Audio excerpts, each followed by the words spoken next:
Lumapit ka kay Juan Miguel? Ang baritonong tanong ng daddy niya. Dahan-dahan siyang humiwalay sa mami niya na lumingan sa daddy niya. Napaluhod siya dahil sa hindi maipintang takot. Siya po ang lumapit sa akin, Dad. Napayuko siya. I told you, if that man approach you, just leave. Cross told us na nakipag-usap ka pa sa lalaking yun. Kalimutan mo na ang lahat, anak. Wala na kayo ni Juan Miguel at wala na ring rason para mag-usap pa kayo. Umamin ka nga, Claire. Mahal mo pa ba ang Judas na yun, ha? Sumama ang tingin ng daddy niya sa kanya. She took her head. No, Dad. Hindi ko na mahal ang lalaking yun. Kinausap ko siya dahil sinabi ko, ang kailangan kong sabihin. Wala akong kailangan aminin, Dad. Kinakalimutan ko ng lahat kaya please, sana bigyan niyo po ako ng peace of mind. Kahit ngayon lang po, sige na po, Dad. Aakyat na ako sa kwarto ko. I need to rest. Nang hindi na sumagot ang mami at daddy niya, nilampasan na niya ang mga ito. Dire-diretso lang siya sa paglalakad hanggang sa makarating siya sa kwarto niya. Nang makita ang malambot niyang kama, napangiti siya ng malapad at dali-daling humiga roon. She closed her eyes, nag-isip ng positibo. Simula ngayon, hindi na niya isipin si Juan Miguel.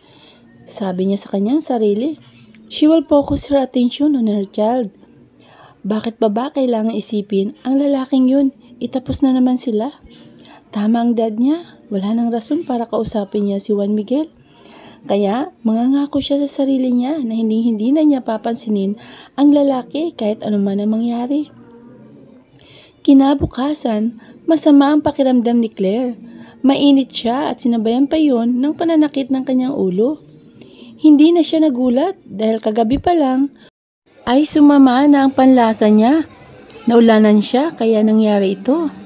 Dahil sa nararamdaman, mas pinili na lang ni Claire na magkulong sa kanyang kwarto para magpagaling. Wala siyang gana sa lahat. Ayaw niyang kumain. Pinipilit niya ang sarili pero nasusuka lang niya ang kinakain niya. Uminom na siya ng gamot kaya paniguradong magaling na siya bukas. Marahas na bumuntong hininga si Claire at kinuha ang cellphone niya. Binuksan niya yon sa katinawagan si Paulina. After a few seconds, sumagot na rin ito. Oh, napatawag ka, Claire? May problema ba? Wala siyang balak sabihin ang nangyari kahapon dahil mag-aalala lang ito sa kanya. For the second time, she sighed again. Oh, wala naman, Paulina.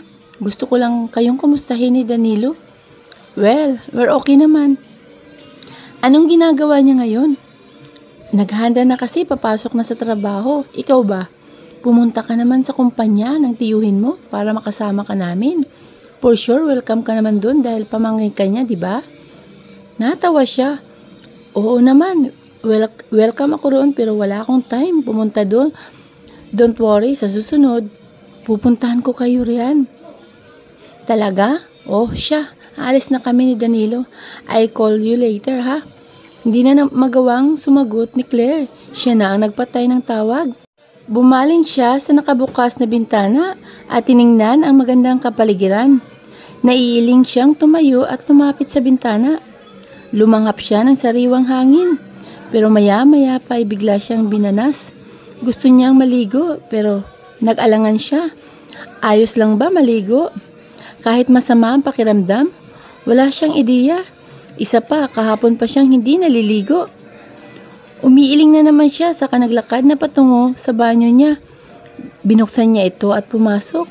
Ngunit bigla siyang natigilan nang may makita sa loob. She saw a man. He's naked. Nakatalikod ito at kitang-kita niya ang maputi at makinis nitong pang-upo. Kasalukuyan itong nagpupunas ng buhok. What the heck? Who is that man? What is he doing here? Sino ka? Pasigaw niyang tanong. Tumigil ang lalaki. Makalipas ang ilang segundo, humarap ito sa kanya. Nanlaki ang mga mata niya nang makilala ito, pero lalo pang nanlaki ang mga mata niya na makita ang hinaharap nito. Oh my God! Kitang-kita niya ang nag-uumigting nitong pagkalalaki. Parang nawala ng hangin si Claire ng mga sandaling yun. Nag-angat siya ng tingin sa mukha nito. Nakangiti pa ang loko sa kanya dahil sa inis at hiya. Nagtatakbo siya palabas pero bigla siyang bumangga kung saan dahil sa lakas ng pagtama niya, natumba siya at nawala ng malay. Hoy Claire, tulala ka riyan. Girl, ano bang iniisip mo? Don't tell me na may pinagnanasahan ka riyan sa isip mo.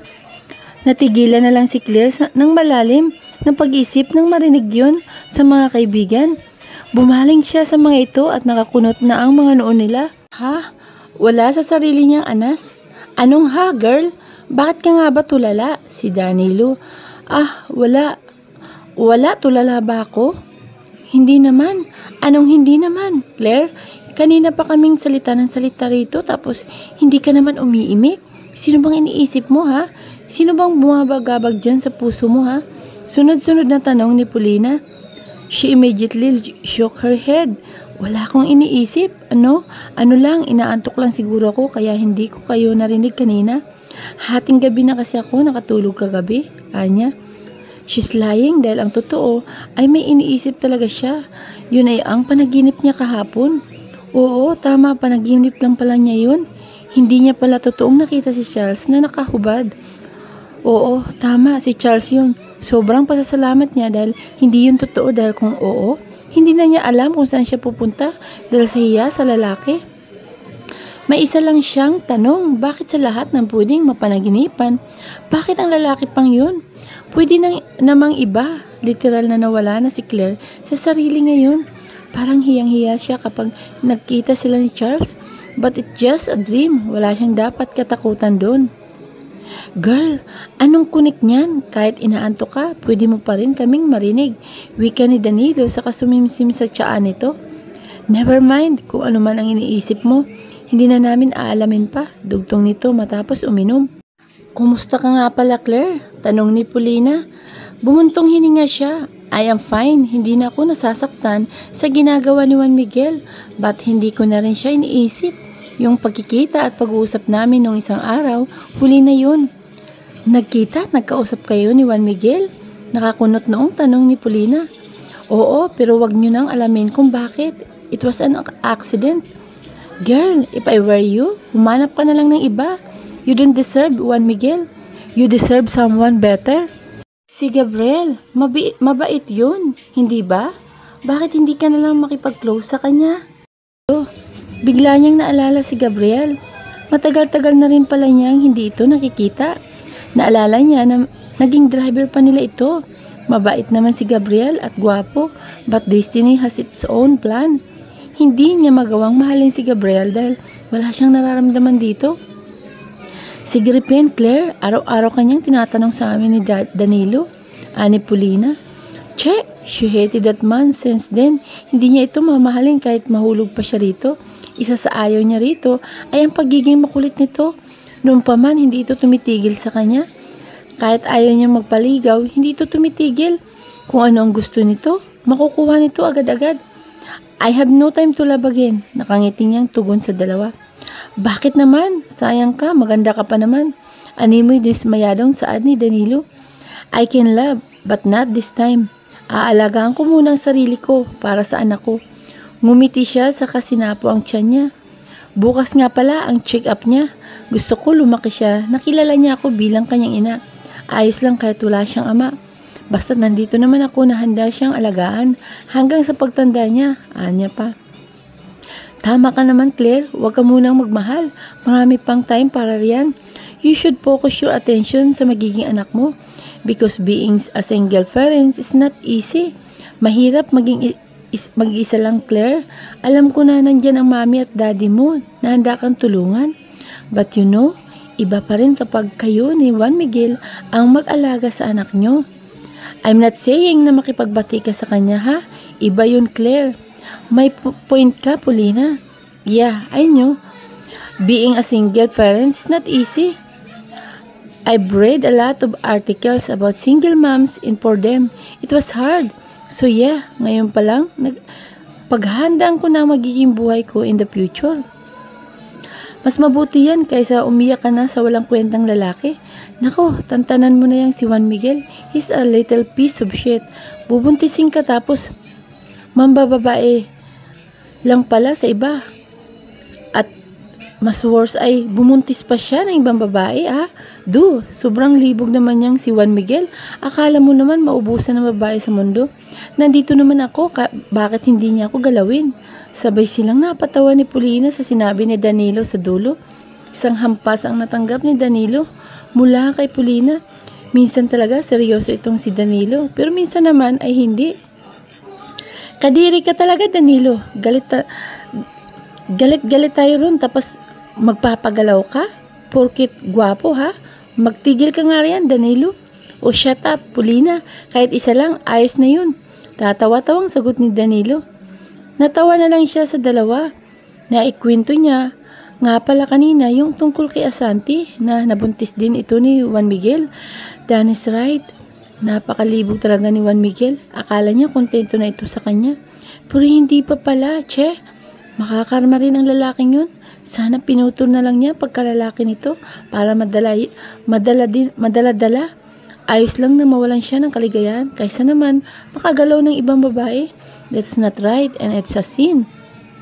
Matapos nilang mag-usap, umuwi na rin ang dalawa niyang kaibigan. Nang maihatid sa labas, naglakad na si Claire papasok sa loob. Ngunit bigla siyang napakunot ang noo nang hindi niya mapansin ang mami at daddy niya. Sakto namang lumabas si Manang Tina sa kusina.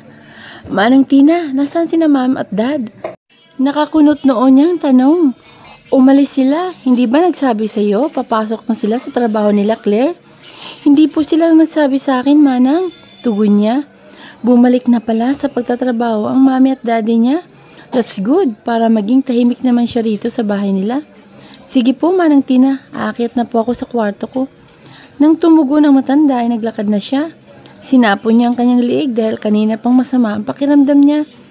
Mainit-init yun. Mukhang lalagnatin siya na hindi niya mawari. Ganito rin kasi siya kahapon pero nang uminom siya ng gamot, nawala rin. Iinom na lang siya mamaya-maya. Nang makarating sa kwarto, humiga siya sa kama, saka ipinikit ang mga mata. Ilang segundo pa lang ang lumipas ay nilamon na siya ng kadiliman. I'm begging you, Juan Miguel, please. Asanti beg. Ako na lang ang mahalin mo. Wag na si Claire. Bakit mo pa ba mamahalin ang babaeng yun? May bago na siya. Buntis din ako, kaya dapat lang napanagutan mo ako, Juan Miguel. Pagmamakaawa nito sa kanya. Nagmamakaawa ko, Juan Miguel. Ako na lang ang tanggapin mo kaysa sa malanding Claire na yun. She continued. Marahas na nagpakawala ng hangin sa bibig si Juan Miguel sa katumayo sa kinauupuan. Naglakad siya palapit sa bintana habang may basong hawak ng laman ay alak. Wala siyang emosyong bumaling sa labas. Sa totoo nga niyan, nagulat siya kanina nang pumasok si Asanti dito sa bahay niya. Hindi man lang niya ito pinansin kanina pa at kahit ilang beses itong magmakaawa sa kanya, hindi pa rin siya maawa rito. Kahit iniwan siya ni Claire, mahal niya pa rin ito. Gagawin niyang lahat. Bumalik lang sila sa nakaraan. Hindi niya sasayangin ang mga naging effort niya. Patuloy pa rin niyang mamahalin si Claire kahit anong mangyari. Kahit makulit man ito, ay wala siyang pakialam. Ngunit hindi niya lang mapigilan ang hindi magalit. Ilang araw na siyang nagtitimpi sa lalaking kasama ni Claire. 2 beses na niyang nakitang magkasama ang dalawa. Una, sa parking lot. Kitang-kita niya kung paano hinalikan ng gagong yon ang mahal niya. Pangalawa, sa ospital. Akala yata nito na hindi niya ito babalikan. Naghihintay lamang siya ng pagkakataon. Kapag nakita niya muli ito, baka mapatay niya ito. Kulong-kulo na ang dugo niya. He wants to kill, but at the same time, he doesn't want to be a criminal. Mukhang hindi talaga aalis si Asanti sa bahay niya. Kaya bigla niya itong hinawakan. Akala mo maluloko mo ako, ha? Hindi mo na ako maluloko, Asanti. Ayaw ko nang dagdagan ang kasalanan ko sa mahal ko. Madiin niyang sabi habang patuloy itong sinasakal. Nagpupumigla si Asanti ng mga sandaling yun pero hindi niya ito binitawan. Mahigpit na mahigpit niya itong sinakal. Nandidilim na ang kanyang paningin. Bro, what are you doing? Mabilis niyang napatingin sa may pinto at mula roon ay nakita niya si Cruz. Pabagsak niyang binitawan ang liig ni Asanti bago umalis sa ibabaw nito. Nothing, sagot niya. Walang hiya ka, Juan Miguel. Ang sama-sama mo. Papatayin mo pa talaga ako, ha? You're such a heartless. Bumaling siya kay Asante. Masama ang tingin nito sa kanya. Kapansin-pansin ang maputla nitong muka dahil sa ginawa niya. Che, he doesn't care. Kung hindi nga lang dumating si Cruz, baka napatay na niya ito sa sobrang kulit. Bro, balak mo bang pumatay? Tanong ni Cruz nang makababa na sila sa unang palapag ng bahay niya. Inihilamos ni Juan Miguel ang palad sa muka saka bumaling sa kaibigan. Matagal ko nang balak pumatay, Cruz. Kung hindi ka nga lang dumating, baka napatay ko ng babaeng yun. Tugon niya saka pabagsak na umupo sa couch. Umalis na si Asante dahil natakot yata sa kanya. Hindi siya natatakot kung may pumunta mang pulis sa bahay niya para hulihin siya. Wala siyang pakiron. Iniisip niya na nga na mas mabuting makulong na lang siya sa manatili rito sa bahay niyang halos nakabibingi na dahil sa katahimikan. Ayaw mo naman sigurong makulong, di ba?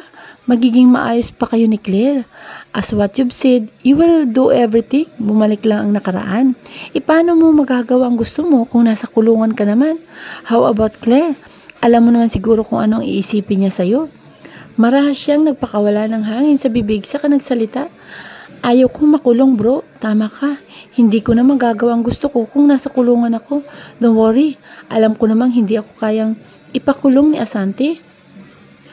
Cruz, Merc, how sure are you? She obsessed with me. I think hindi niya ako kayang makitang nakakulong. Natatawa niyang sagot. You're not sure, though? You almost killed that woman. Baka kapag hindi pa ako dumating, mamamatay na yun. Ayos nga ang gusto kong gawin kaso dumating ka naman. Yun ang gusto kong gawin. Umayos siya sa pagkakaupo at ipinikit ng mariin ang mga mata. Nang matapos ay minulat na rin niya yun. Mukhang tumalab ng alak sa kanya. So what are you doing here? Nakangiti niyang tanong sa kaibigan. I came here to invite you. Where? Birthday ng pinsan ko ngayon. May party na magaganap. I'd like to invite you dahil alam mo na, may inuman. I'm not a kid anymore, Cruz.